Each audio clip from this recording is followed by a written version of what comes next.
Hi Sarah, I'm back outside. I'm at my neighbor's house.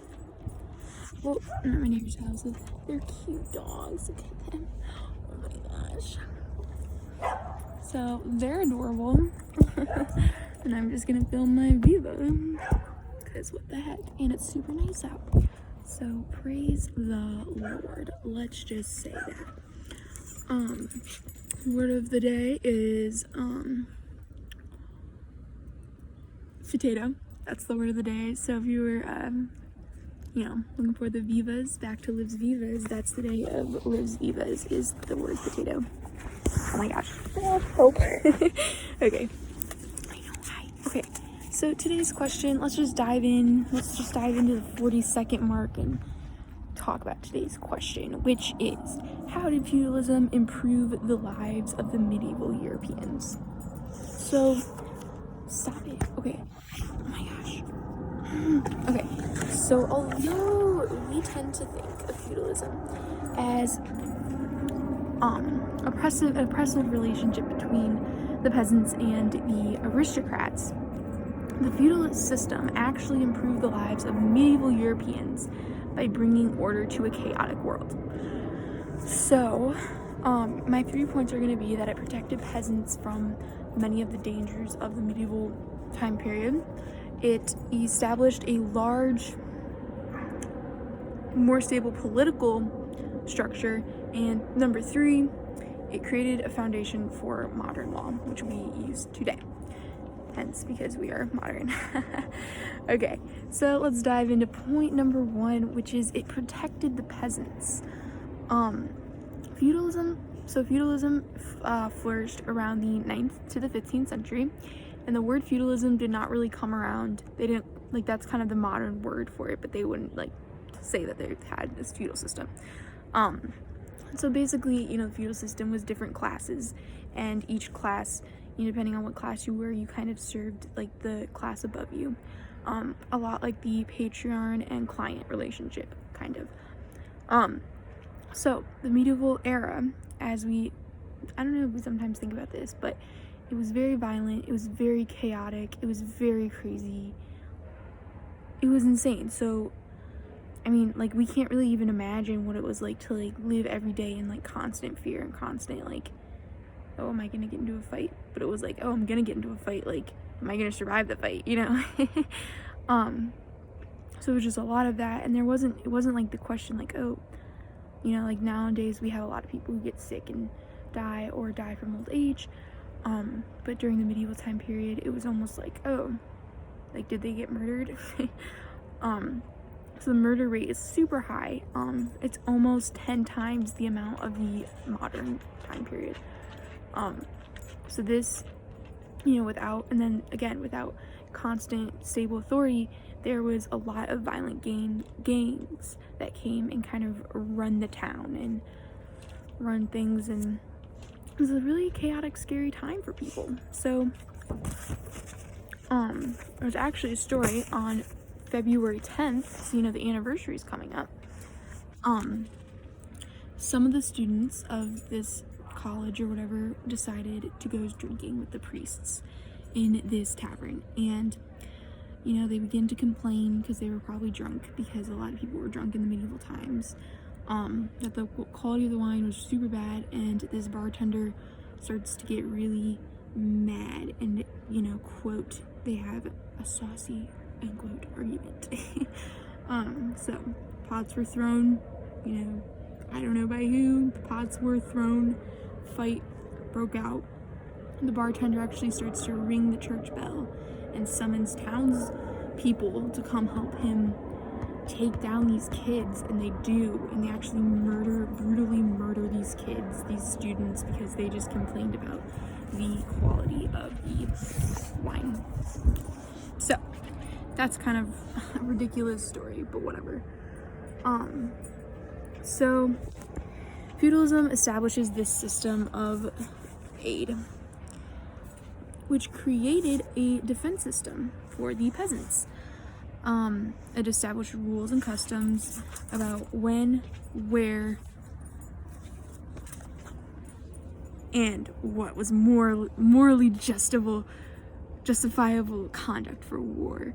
So it really helps a lot of people through that just chaotic time, and it protected the peasants from many of these dangers of fighting and being murdered and insanely insane stuff.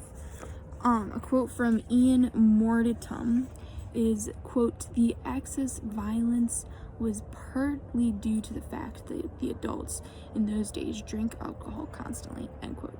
So again, a lot of the violence and a lot of the chaos had to do with people drinking a ton of alcohol and always being intoxicated. And so, a lot of fights broke out, a lot of miscommunication, a lot of unclearness in their minds onto what was happening, and so a lot of bad things happened. Point number 2. Sorry. Point number 2 is that it established a large and more stable political structure.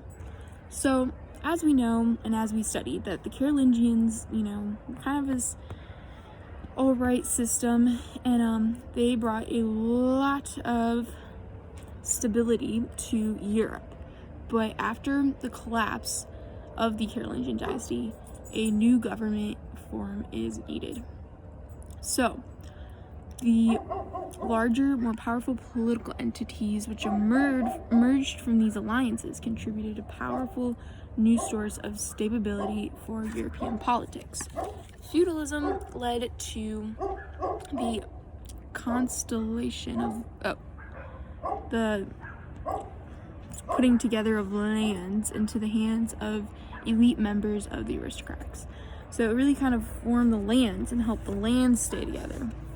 Along with the fall of the Carolingian realm, there was much petty arguments and wars, and the kings of this time were kind of unable to defend against the Viking invasions and other invasions, like the Islamic invasions, and the Huns were attacking too. So they were kind of unable to defend, and so the dukes and the courts, counts, that says counts, organize a resistance of payment to the intruders, and they build these local defenses. And again, this kind of goes back, they did help, this helped the peasants as well as the noblemen and the aristocrats, kind of take control of the castles, take control of the land, solidify the land, unify the land, make sure everything was A-OK.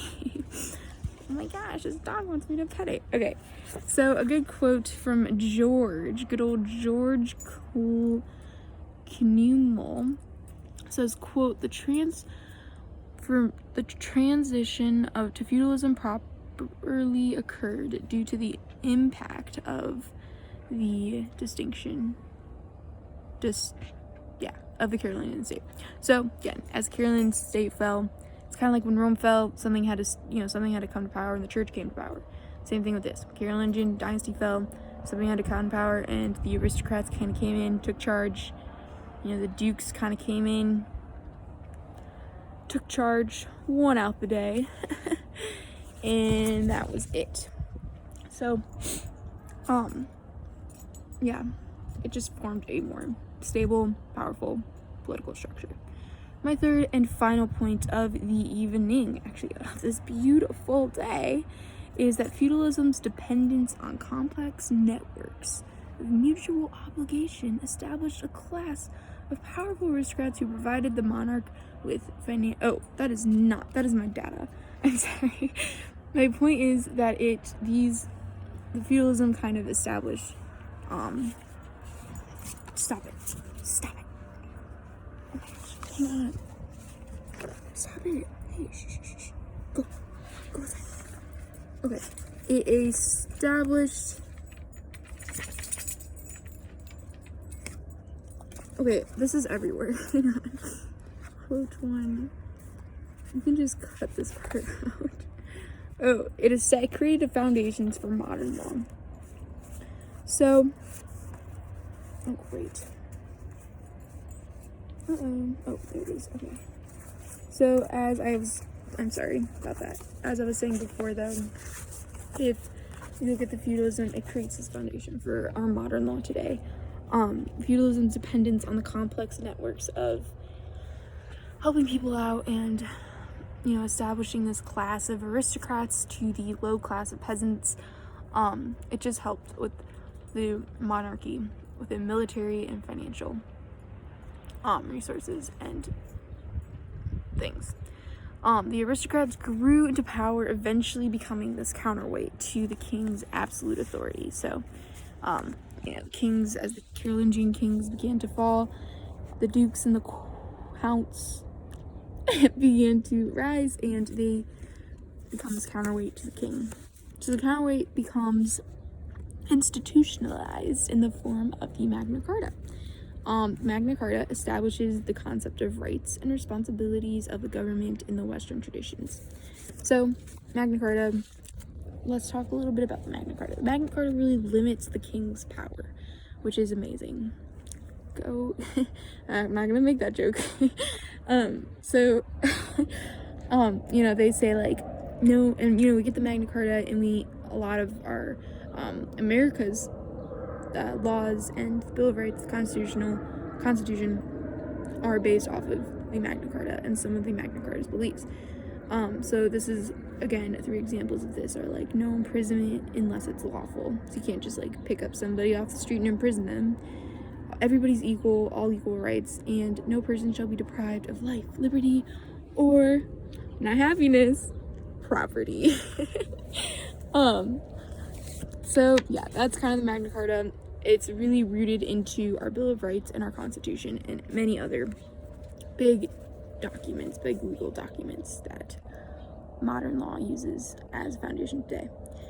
And Lisa Baldes says, quote, "The independent military power of the barons allowed for a degree of bartering strength vis-a-vis a monarchy," end quote.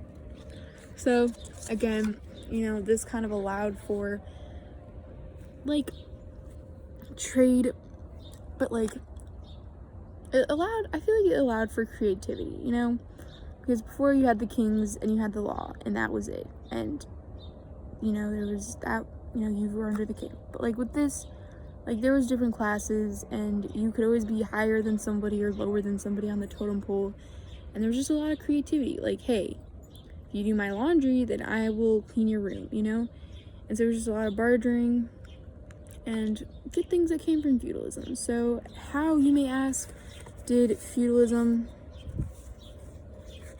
help the medieval Europeans? And although we kind of see this as a bad time and as oppressing between the aristocrats and the very lowly low servants, it actually helped them, and they loved it. They loved this feudal system, and it actually improved their lives, and it made medieval Europe have order in a chaotic world. And again, it did this through giving protection to the peasants, establishing a large and more stable political structure, and finally, it gives us foundations for the modern law.